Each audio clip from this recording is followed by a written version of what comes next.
Day on Sikkim 365 Radio. Here's a quote from Brett Yormark. Again, the Big 12 put out the press release earlier today. I'm here to listen, learn, find ways to add value, add resources, and try to help shine a light on the importance of college athletics. I look forward to leveraging my experience and network alongside our presidents, chancellors, athletic directors to shape the future of the Big 12 brand and emphasize our collective strengths. Commissioner Brett Yormark. He'll start in early August. He'll be at Big 12 Media Days. We'll have a chance to visit with him.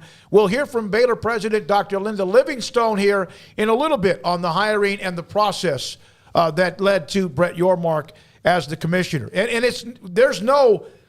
everyone's on board with this. There are some that are like, wait a minute, this is really outside the box, and maybe is it too far outside the box? There are some that think it's great that it's outside the box because obviously there's thoughts about being stuck in the mud and maybe the old ways aren't working. The bottom line, they need someone to take them into the future, keep up with the Joneses. And Paul and Craig, your thoughts about Brett Yormark now that it's official? Well, I hope it works out for them. I'll tell you, like on the outside, it looks like this guy is kind of a hit and run dude, which is not a bad thing, but he doesn't seem like he stays in one place very long, and maybe he's there to get the Big 12 into their new TV deal and into the new era of the Big 12, and then maybe move on, because it looks like what his resume says. And so we'll see. You know, he's got a lot of differing experience. I do think that it's an interesting and maybe good idea to get somebody who's completely outside the realm. But on the other side of that, you run the risk of hiring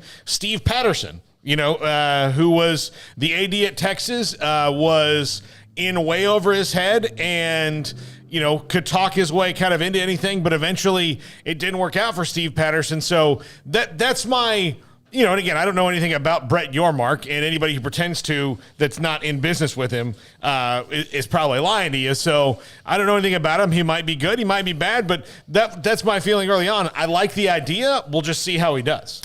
Yeah, I'm right there with you as far as, not really sure what to think at this moment. I need to kind of hear him and see what he does and see what steps he takes initially. I mean, I'm excited that the Big 12 has found their guy. There was a time about a week or two ago when Mac Rhodes was talking, and he made it sound like almost as if they weren't going to have somebody by Big 12 Media Days. So the fact that we're 2 weeks from that and they have somebody already identified and somebody that will be there able to represent the conference, I think is a good sign. So much for the article I saw the other day. I can't even remember who it was from, of the Big 12 struggling to find somebody because they literally hired a dude from the pro sports world like 3 days later. So kudos on that. But, I'm glad that didn't turn out to be right. And I'm glad that, again, that they found somebody. But I am very hesitant to just be all in on this. I think there's a lot of people that are just like Team Big 12. And so new commissioner, yay, great hire.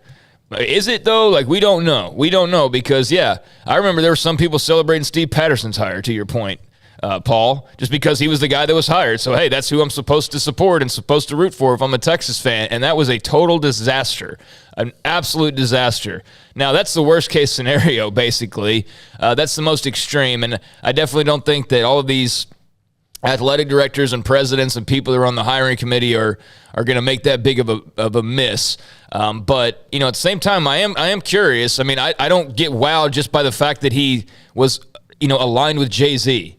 And I keep seeing all this Rock Nation, and I know that's where he worked and everything, but I'm seeing like the Jay-Z puns and the tweets and everything, and it's like, Jay-Z's not the commissioner. This is the guy who worked for the company that Jay-Z's a part of.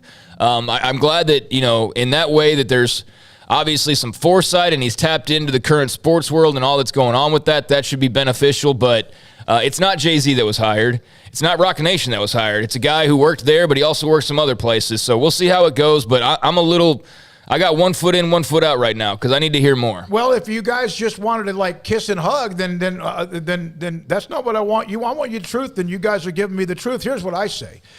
You're never going to probably get, and we know this, the revenue of what the Big Ten and SEC are going to get.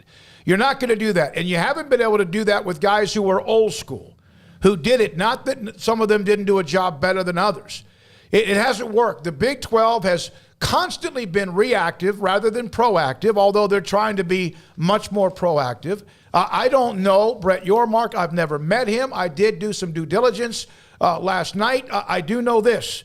the NBA commissioner, and here's a key to me.